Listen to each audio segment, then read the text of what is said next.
अस्सलामुअलैकुम प्यारे बच्चों। आज जो कहानी मैं आपको सुनाने जा रहा हूँ उसका उन्वान है बदी के बदले नेकी। बच्चों, आप लोगों ने बचपन में ऐसी बहुत सी कहानियां सुनी होंगी जिसमें नेकी के बदले नेकी का हुक्म दिया गया है, लेकिन आज जो कहानी मैं आपको सुनाऊंगा उसमें हमें ये सिखाया गया है कि हमें किसी की बदी के जवाब में भी कैसे नेकी करनी है, इसका अजर क्या होता है और किस तरीके से इस तरह लोगों को अपनी बदी का एहसास हो जाता है और वो भी अच्छे लोग बन जाते हैं। तो बच्चों, ये एक चिंटे की कहानी है जो अब मैं आपको सुनाऊंगा।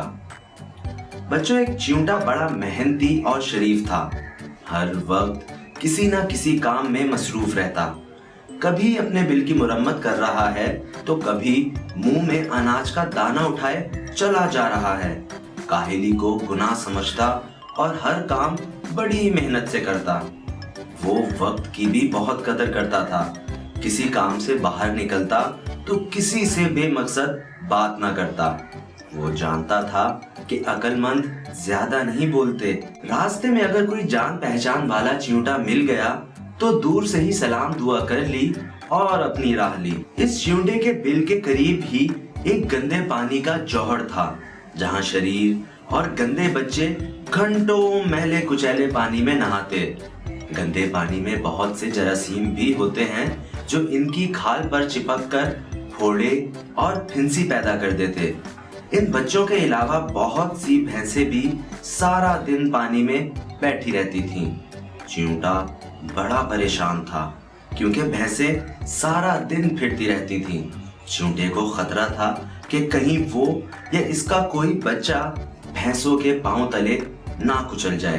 अब वो ज्यादातर अपने घर में ही रहता। अगर किसी जरूरी काम से बाहर जाता भी तो अपने बीवी और बच्चों को सख्ती से कहकर जाता कि वो बिल्कुल बाहर ना निकले। एक दिन चिंटा बहुत थका हुआ था, इसलिए दोपहर का खाना खाकर वो कुछ देर के लिए लेट गया। बेचारे को सोए हुए अभी बहुत ज्यादा देर ना हुई थी कि अचानक किसी ने उसको झंझोड़ कर उठा दिया। वो चौंक कर उठा तो देखा इसकी बीवी चिंटी खड़ी है। वो बहुत घबराई हुई थी। चिंटी ने जब इसकी तरफ देखा तो वो बोली, आप मजे से सो रहे हैं और घर में पानी भरा जा रहा है। हैं? क्या कहा? पानी? पानी कहां से आ रहा है? चिंटा एकदम हड़बड़ाकर उठ गया। चिंटा फौरन से पहले भागकर बाहर गया। बाहर पहुंचा तो इसने देखा कि इसके बिल के करीब जौहर में एक भैंस बैठी अपनी दुम हिला रही है, जिससे पानी के छींटे उड़ उड़कर चिंटे के बिल में दाखिल हो रहे हैं। चिंटे ने ये मंजर देखा तो बहुत परेशान हो गया और उसने सोचा, इस तरह तो हमारी सारी खुराक और सारा जखीरा जाया हो जाएगा। जाड़ों के मौसम में हम भूखे मर जाएंगे। चिंटे ने ये सोचा, फिर दौड़कर भैंस के पास एक करीबी पत्थर पर चढ़कर बोला, अरे बी भैंस, मेरी एक बात सुनो। क्या है? वो अकड़ कर बोली। देखो बहन, मैं एक गरीब और कमजोर सा चिंटा हूँ। मेरे छोटे छोटे बच्चे हैं। तुम जानती हो हम ज्यादा गर्मी बर्दाश्त नहीं कर सकते, इसलिए मुनासिब मौसमों में बुरे वक्त के लिए अपनी खुराक ज़ख़ीरा कर लेते हैं। तो फिर मैं क्या करूं? भैंस एक बार फिर रूखेपन से बोली। अच्छी बहन, तुम बार बार अपनी तुम पानी पर मार रही हो। इससे मेरे घर में पानी दाखिल हो रहा है और हमारी खुराक का जखीरा तबाह हो रहा है। खुदा के लिए मुझ पर और मेरे बच्चों पर तरस खाओ और अपनी तुम पानी पर बार बार ना मारो। मैं तमाम जिंदगी तुम्हारा एहसानमंद रहूंगा। बच्चों, वो बहुत बदइखलाक भैंस थी। उस पर चिंटे की इन बातों का कोई असर ना हुआ। वो जोर जोर से गुर्राई और आंखें निकालकर बोली, जा जा हकीर चिंटे, मैं अपनी मर्जी की मालिक हूँ। जब तक चाहूं तुम हिलाती रहूंगी। तू मुझ पर हुक्म चलाने वाला कौन होता है? दफा हो जा, वरना कुचल कर रख दूंगी। प्यारे बच्चों, चिंटे ने ये सुना तो उसकी आंखों में आंसू भर आए। वो समझ गया कि इस जालिम भैंस से मजीद कुछ कहना बेकार होगा।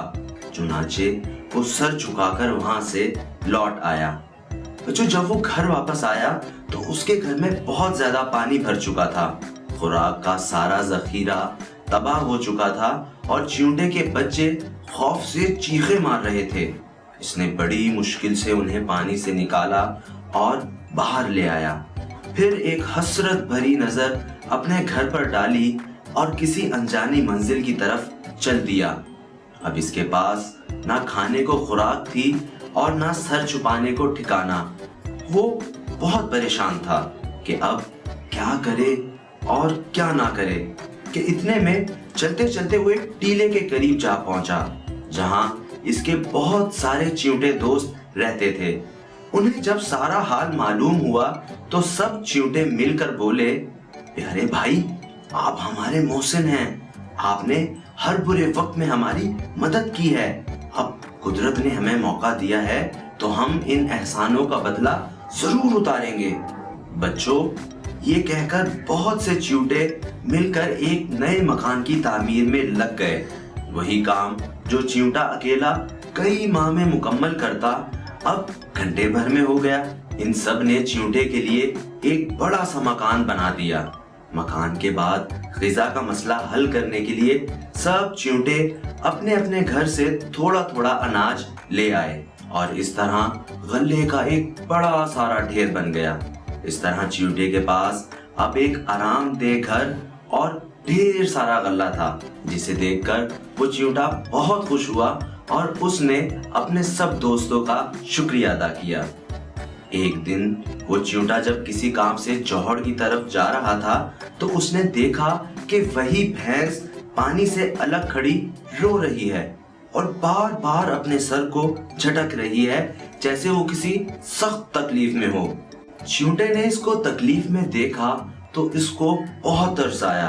वो आगे बढ़ा और भैंस से खैरियत दरियाफ्त की। भैंस को अपना पुराना रवैया याद आ गया और वो सख्त शर्मिंदा हो गई और रोते हुए बोली,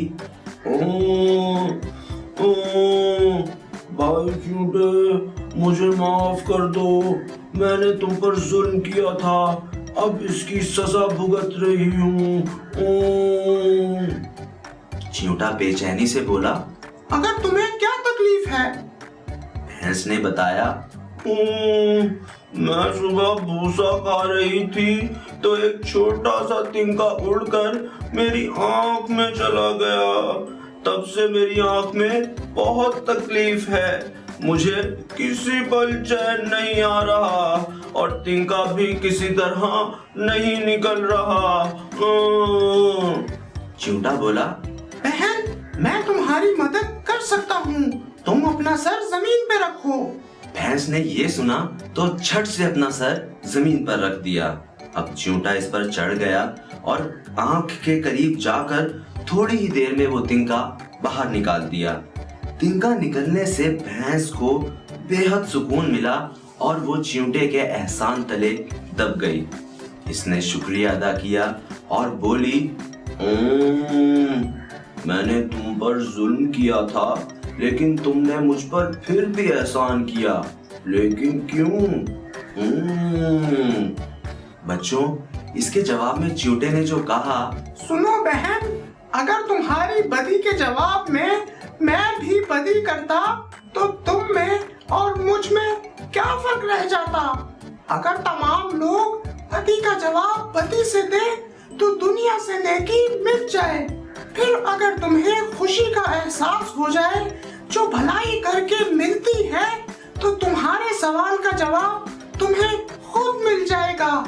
बच्चों, ये सुनकर भैंस ने वादा किया कि अब मैं किसी को नहीं तंग करूंगी और सबके साथ नेकी से पेश आऊंगी।